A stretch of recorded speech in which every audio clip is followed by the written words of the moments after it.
Back now with Tom Sigmund from New Water. You're hoping to build a new facility. Tell us what you're looking to do.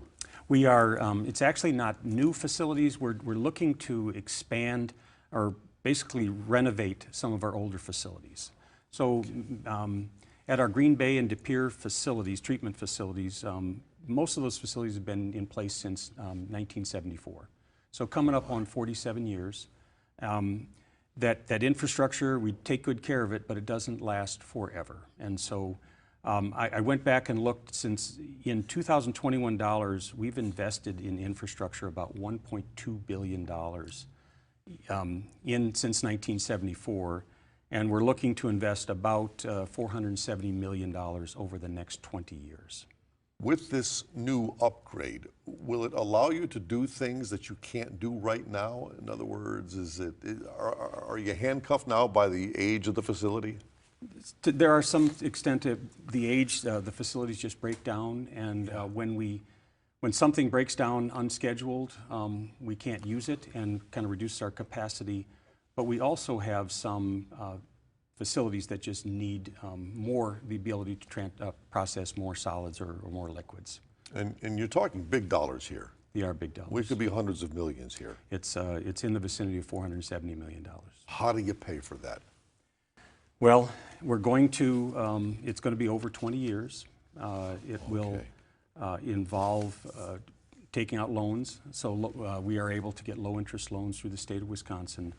But we have assets that need work, and if we don't take care of them, then this community will not have the services that it needs. And to the average resident, what will that mean on their bill, or is that too early to tell? It's a little early to tell. We're right now a resident in our service area is paying about $23 a month for their New Water as part of their sewer service bill. There is an additional amount that they pay from their local community. And we're projecting the costs, the revenue needs for that to go up about 5.5% to 7% each year for the next 10 years. Mm-hmm. So it is a lot of money, but it is needed in order to maintain.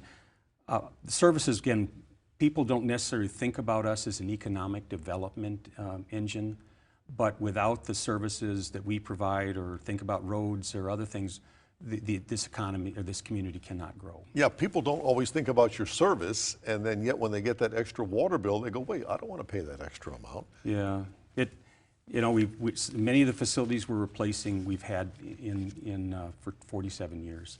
That's a long time for things that are running every minute of every day since 1974. You just testified before the United States Senate. I did. What did you go there for? What did you tell them? What did they want to know from you? It was before the Senate's Environment and Public Works Committee.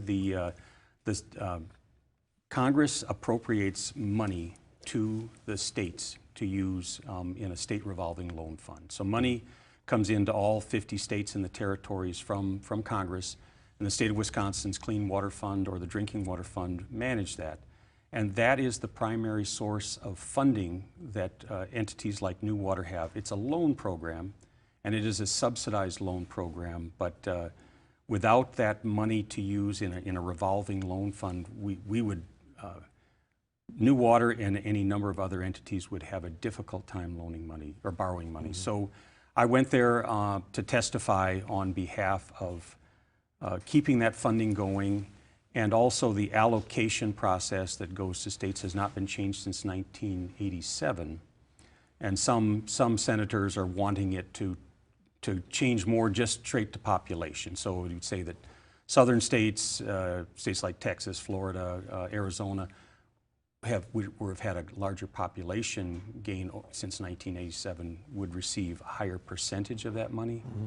And states like Wisconsin, which has some growth but not as much, would see a decrease. So we went to testify to say, yes, it does need to be reformed, but you need to look at all the states and make sure that states aren't having less money available to them. And is this just a long-term loan, or are there any federal dollars that are being, quote unquote, given to us? Mostly it is a long-term loan. Yeah. That some of the federal money does go for, they call it principal forgiveness or grants, but it's primarily to economically disadvantaged communities in the states. You obviously have to work with the federal agencies, the DNR. Is that a fairly smooth process, or do you find hurdles along the way? Yes and yes. Yes. It is a good process. The Department of Natural Resources in the state of Wisconsin is a highly professional group and one that's we enjoy working with.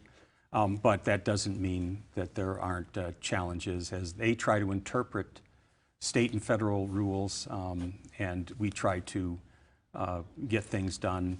Typically, so we're regulated both on the water side, the water we discharge the Fox River, and then the air. And typically, the air people are a little harder to deal with. Yeah. You on your website, you say you want to work outside the fence. Yes. What does that mean?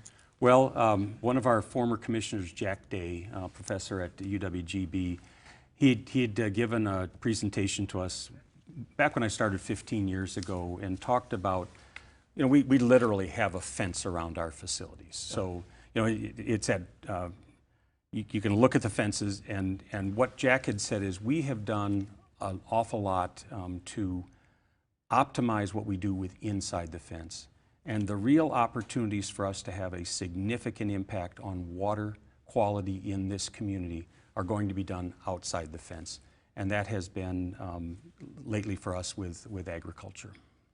Our guest is Tom Sigmund from New Water, and we have much more to come. Please stay with us.